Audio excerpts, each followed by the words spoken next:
বন্ধুগণ, আজকে আমি আপনাদের সঙ্গে শেয়ার করব নির্ভেজাল টমেটো কেচাপ। আর একবার বানিয়ে নিন, সারা বছর জুড়ে খান। আর এই জন্য আমি প্রথমে নিয়েছি 1 কিলো টমেটো। টমেটো একদম গাছ পাকা টমেটো।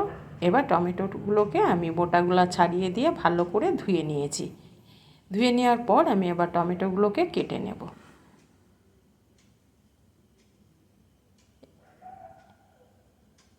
এইভাবে আমি লম্বা লম্বা করে টমেটোগুলোকে কাটবো।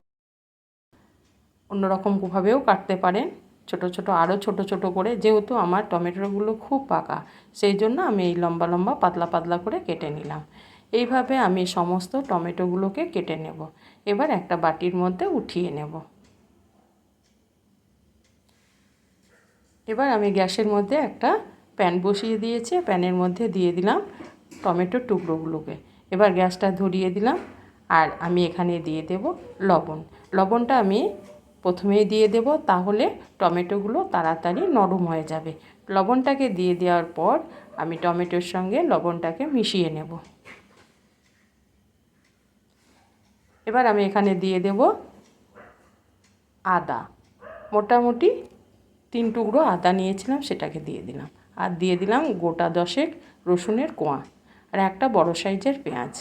এগুলোকে দেওয়ার পর আমি আবারও দিয়ে দেব 2 টুকরো দারচিনি, 2 টুকরো এলাচ, আর 4 টুকরো লবঙ্গ, আর 4-5টা শুকনো লঙ্কা, আর দিয়ে দিলাম গোটা 10-12 কালো গোলমরিচ। এবার এগুলোকেও আমি টমেটোর সঙ্গে উপর নিচ করে মিশিয়ে নেব।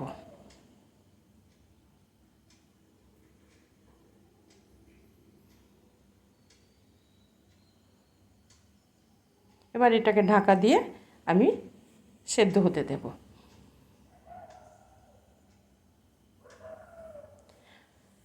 একবার খুলে আমি নেড়ে দেব, উপর নিচ করে দেব।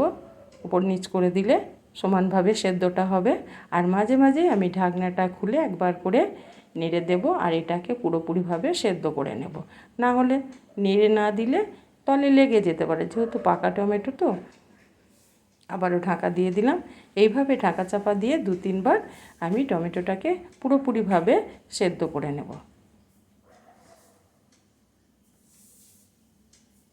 পুরোপুরি আমার টমেটোটা সেদ্ধ হয়ে গেছে।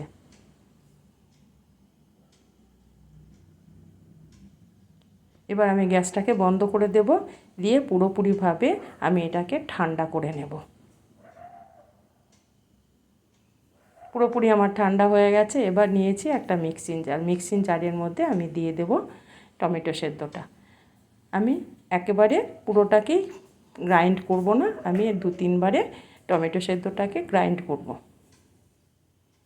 এইভাবে মসৃণভাবে গ্রাইন্ড করতে হবে। এবার একটা স্ট্রেনার দিয়ে আমি এই টমেটোর সসটাকে আমি ছেঁকে নেব।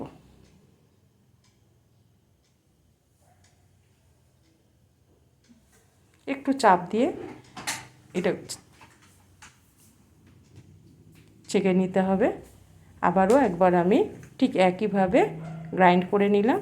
দিয়ে এইভাবে আমি সমস্ত টমেটোটাকে পেস্ট বানিয়ে নেব। দিয়ে এইভাবে ছেঁকে নেব। উপরে দেখুন এই বাদবাকি অংশগুলো আমি ফেলে দেব। এগুলো বীজ আছে। আর টমেটোর উপরের অংশটা পুরো শাঁসটা বেরিয়ে গেল, উপরের অংশটা আমি এবার ফেলে দেব। আবারও আমি গ্যাসের মধ্যে একটা কড়াই বসিয়ে দিলাম। কড়াইয়ের মধ্যে দিয়ে দিলাম আমি টমেটোর রসটাকে। দিয়ে আমি এবার গ্যাসটাকে ধরিয়ে দিয়ে অনবরত নাড়তে থাকবো। আর গ্যাসটা বাড়িয়ে দেব না, লো টু মিডিয়াম রাখবো, কারণ এটা ফুটে হাতে পড়তে পারে। সেই জন্য গ্যাসটাকে বাড়িয়ে আমি এটাকে রান্না করব না। ফুটে উঠলে আমি এখানে দিয়ে দেব চিনি। আমি 1 কিলো টমেটোর জন্য মোটামুটি মোটা দানার 250 গ্রাম চিনি দিয়ে দিলাম। চিনিটা দিয়ে দেওয়ার পর আমি ভালো করে মিশিয়ে নেব। আর অনবরত নাড়তে হবে, না হলে ছিটা ফুটে গায়ে বা হাতে পড়তে পারে, আর না হলে তলে লেগেও যেতে পারে। এই জন্য আমি সবসময় এভাবে নাড়তে থাকবো। আর নাড়তে নাড়তে আমি এখানে দিয়ে দিলাম বিট লবণ পরিমাণ মতো আমি দিয়ে দিলাম। দিয়ে আমি অনবরত লো টু মিডিয়াম রেখে এটাকে ফুটিয়ে নেব।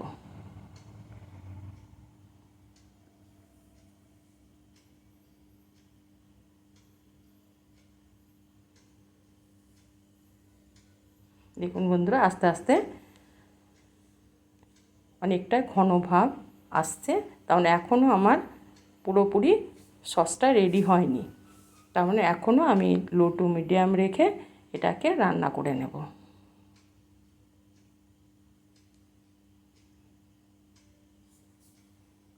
যখন এইভাবে গড়িয়ে পড়বে না, তখনই জানতে হবে যে আমার টমেটো কেচাপটা রেডি হয়েছে। কিন্তু এখনও আমার খুন্তিতে গড়িয়ে পড়ে যাচ্ছে। এবার আমি এখানে দিয়ে দেব হোয়াইট ভিনিগার। হাফ কাপ আমি হোয়াইট ভিনিগারের ব্যবহার এখানে করলাম। ভিনিগারটা দিয়ে দেওয়ার পর আবারও আমি আলতো হাতে মানে সাবধানে এটাকে নাড়তে হবে। আর গ্যাসটাকে লো টু মিডিয়াম রাখতে হবে। আর বাজারের টমেটো কেচাপে বেশিরভাগই কালার দেওয়া হয়।